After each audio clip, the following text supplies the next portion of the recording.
Tras la aprobación del cuarto retiro en la Comisión de Constitución del Senado, los parlamentarios van a tener que definir la fecha en la cual se va a votar finalmente la ley. Para abordar este tema vamos a conversar con el senador de Revolución Democrática, Juan Ignacio Latorre. ¿Cómo está, senador? Muy buenos días.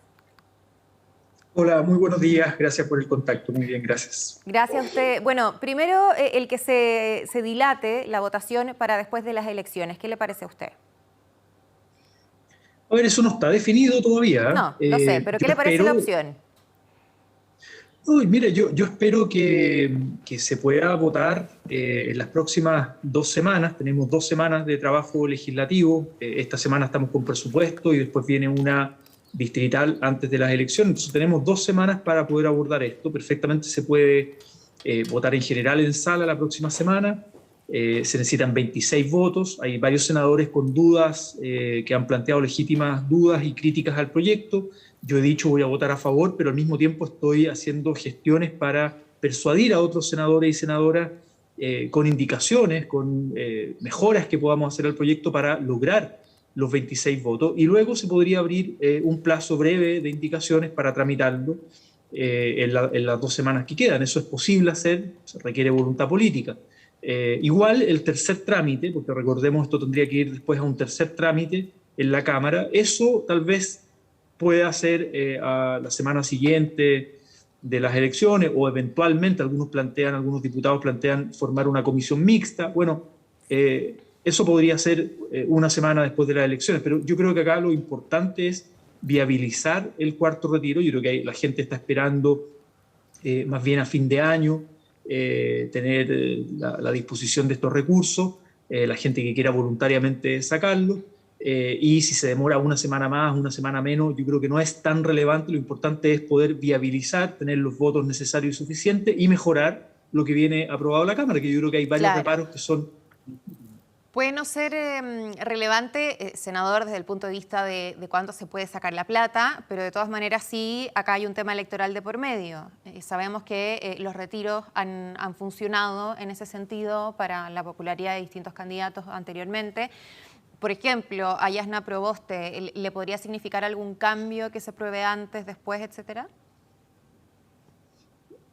Yo no soy vocero de la campaña de Yasna Proboste, eso lo tendrán que ver en esa candidatura. Yo estoy apoyando a Gabriel Boric y por lo menos nuestra candidatura de la Pro Dignidad, con Gabriel liderando, no hemos centrado la campaña presidencial en los retiros. No somos nosotros que estamos en función Pero de los retiros, hemos él dicho, también ¿no? se ha pronunciado respecto a los retiros. De hecho, cambió un poco ahí el discurso. Entonces yo creo que también este es un tema que ha sido súper importante. Recordemos cómo terminó bajando en la encuesta y perdiendo popularidad Sebastián Sichel cuando tuvo que reconocer que él sí había hecho uno, ¿no? Gabriel Boric y todos los candidatos se han pronunciado frente a este tema, que es súper contingente. Entonces, claro, de todas maneras, influye.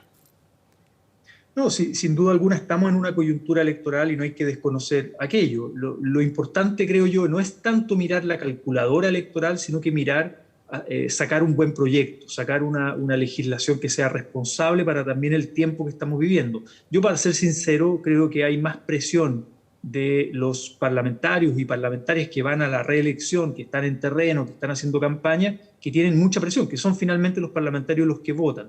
Insisto en que la candidatura de Gabriel Boric como candidato presidencial, por más que ha tenido que tomar una posición, que ha sido una posición además colectiva como Apruebo Dignidad, nosotros decidimos aprobar el cuarto retiro, pero al mismo tiempo proponer mejoras, proponer indicaciones que no fueron acogidas en la Cámara y que yo estoy haciendo intentos junto a otros senadores para reponerlas en el Senado. ¿Para qué Pero más allá de eso, indicaciones, senador? Porque ahí se había conversado de distintos puntos, por ejemplo, el tema de los impuestos, así como los hubo para el segundo, para generar algo de recaudación y que no sea pura pérdida para el fisco, digamos, en el sentido de que además se está generando una inflación súper importante como consecuencia de los retiros anteriores. Según los expertos, esto podría ser peor todavía. Si se va a hacer en cuotas, no se va a hacer en cuotas. ¿Qué es lo que todavía se podría ingresar y que eventualmente podrían respaldar quienes todavía no están convencidos?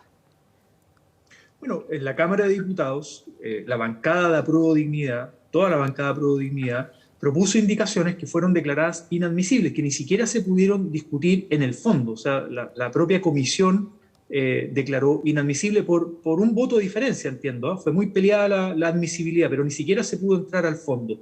Y ahí tiene que ver con justamente hacerse cargo de, por ejemplo, el tema desigualdad que genera el cuarto retiro, donde las altas rentas, nosotros planteamos que las altas rentas, un 5% aproximadamente de la población, constituya renta y pueda pagar impuestos. Ese es un elemento, ¿no? Eso se puede discutir y nosotros vamos en esa línea. No es que toda la gente, la mayoría de la gente que haga el retiro no va a pagar impuesto a la renta, sino que sea un impuesto progresivo para las altas rentas, 5% aproximadamente de la población.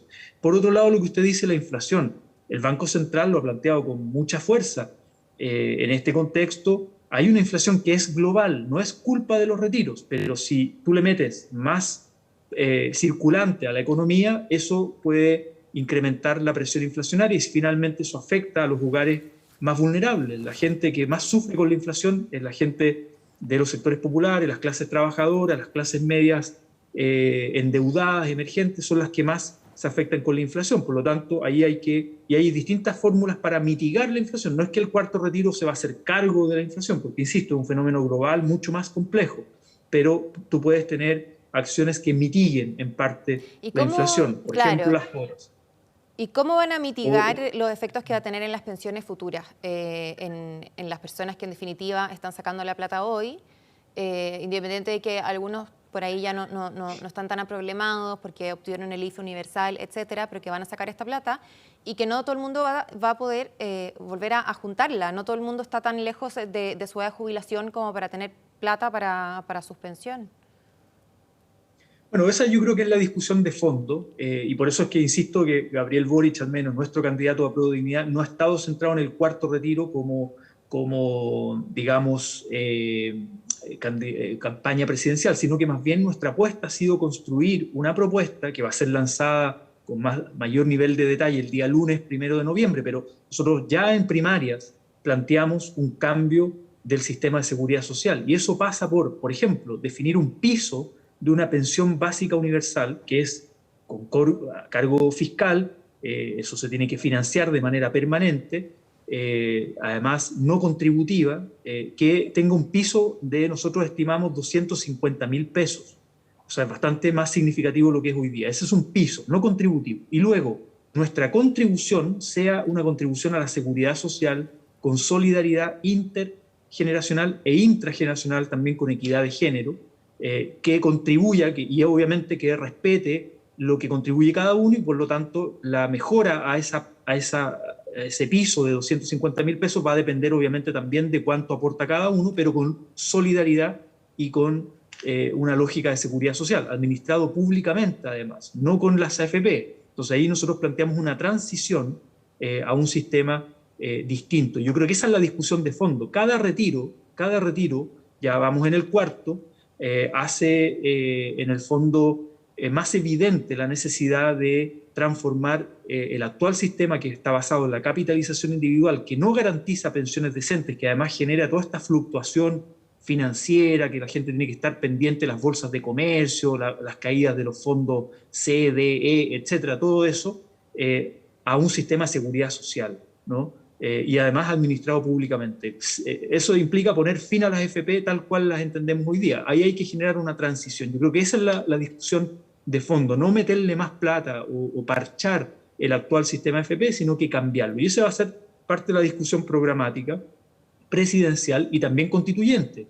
La constituyente que está empezando a discutir los contenidos, sin duda alguna, no me cabe duda, que va a haber una gran mayoría que plantee el derecho a la seguridad social, otro rol del Estado, no a la mercantilización, no sin fines de lucro, con organizaciones sin fines de lucro que le den confianza y legitimidad a la gente y que garantice, sobre todo, que garantice pensiones decentes hoy día y en el futuro. ¿Y usted apoyaría eventualmente, porque así lo dijo muchas veces el diputado Alessandri, si se aprobaba otro retiro más, porque ya en el cuarto usted muy bien lo marcaba, ellos les gustaría presentar o que se discutiera ya el proyecto para el retiro del 100% de los fondos de pensiones? ¿Usted apoyaría esa iniciativa, ya que de todas maneras no le gusta el sistema?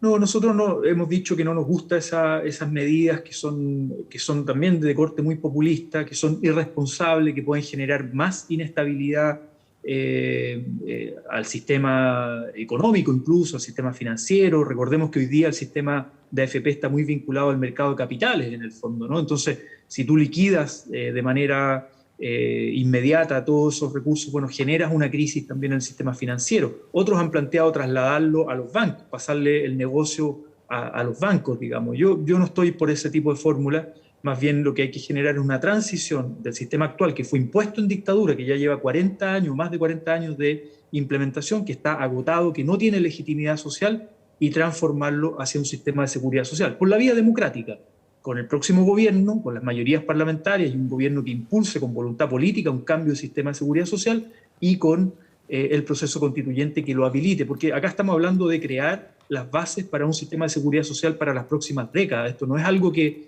uno hace un cambio que dure 3, 4 años y después hace otro cambio, no, tiene que haber unas bases que sean suficientemente amplias, digamos, y legítimas por la vía democrática, insisto, para las próximas décadas, que garanticen pensiones hoy día y el día de mañana a la gente que se va a jubilar. Perfecto. Muchísimas gracias, senador Juan Ignacio Latorre, por conversar con nosotros. Que le vaya muy bien. Gracias, buen día, que estén bien.